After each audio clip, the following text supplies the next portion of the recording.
নমস্কার দর্শক বন্ধুরা, আজ আমি পটল আলু পোস্ত রেসিপি আপনাদের সঙ্গে শেয়ার করছি। খেতে দুর্দান্ত স্বাদের হয়, অবশ্যই বাড়িতে রেসিপিটা ট্রাই করবেন। প্রথমেই কড়াইতে দিয়ে দিয়েছি পরিমাণ মতো সর্ষের তেল। সর্ষের তেলেই পোস্ত বানানোর চেষ্টা করবেন, এতে করে স্বাদ ভালো হয়। লম্বা করে কেটে রাখা আলুগুলোকে প্রথমে মিনিট দুয়েক সময় নাড়াচাড়া করে নিচ্ছি।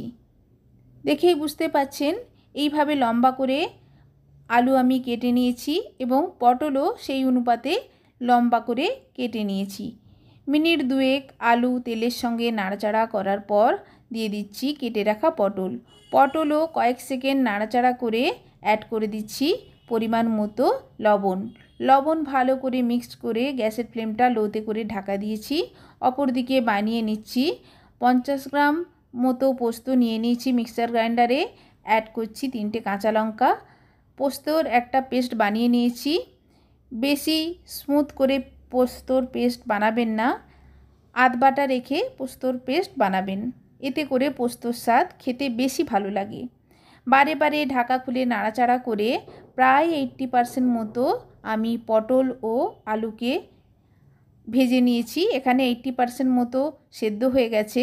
আবারও অ্যাড করে দিয়েছি পরিমাণ মতো সরষের তেল, দিয়ে দিচ্ছি হাফ চামচ মতো কালো জিরে ফোড়ন, অ্যাড করছি 2টো মিডিয়াম সাইজের কেটে রাখা পেঁয়াজ ভালো করে ভেজে নিয়ে অ্যাড করে দিচ্ছি হাফ চামচ মতো কাশ্মীরি রেড চিলি পাউডার, এতে করে পোস্তের মধ্যে একটা সুন্দর কালার আসবে।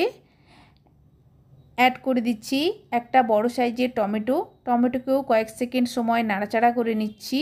যেহেতু লবণ অ্যাড করা আছে, টমেটো খুব তাড়াতাড়ি হালকা সফট হয়ে এসছে।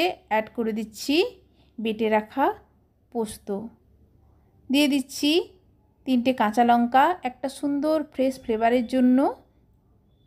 পোস্তের মধ্যে এইরকম কাঁচা লঙ্কার ফ্লেভার কিন্তু খেতে দারুণ লাগে। ভালো করে পোস্ত নাড়াচাড়া করে কয়েক সেকেন্ড অ্যাড করে দিচ্ছি 80% মতো সেদ্ধ হওয়া পটল আলু। ভালো করে পটল আলুকে এইভাবে ভেজে তারপরে পটল আলু অ্যাড করতে হবে পোস্তের মধ্যে। এইভাবে আপনারা একবার পটল আলু পোস্ত বানিয়ে খাবেন, খেতে কিন্তু দারুণ লাগে।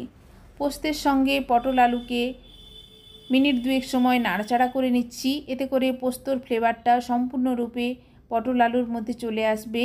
অ্যাড করে দিচ্ছি হাফ কাপ মতো জল। ভালো করে নাড়াচাড়া করে গ্যাসের ফ্লেমটা লোতে রেখে দিয়ে দেব ঢাকা। ঢাকা খুললেই প্রায় আমার পটল আলু পোস্ত সেদ্ধ হয়ে যাবে। ওপর থেকে দিয়ে দেব 1 চামচ মতো কাঁচা সর্ষের তেল, এতে করে স্বাদ আরও পোস্তে দ্বিগুণ হয়ে যাবে। রেসিপি ভালো লাগলে অবশ্যই আমার চ্যানেলকে লাইক, কমেন্ট অ্যান্ড সাবস্ক্রাইব করবেন। খেতে দুর্দান্ত স্বাদের হয়। একবার বানিয়ে খাওয়ার জন্য আবারও অনুরোধ রইল। দেখবেন বাড়ির সকলে এরকম পোস্ত খেতে খুবই পছন্দ করবে। ওপর থেকে দিয়ে দিচ্ছি কাঁচা সর্ষের তেল। আমার পটল আলু পোস্ত রেডি সার্ভ করার জন্য। ধন্যবাদ।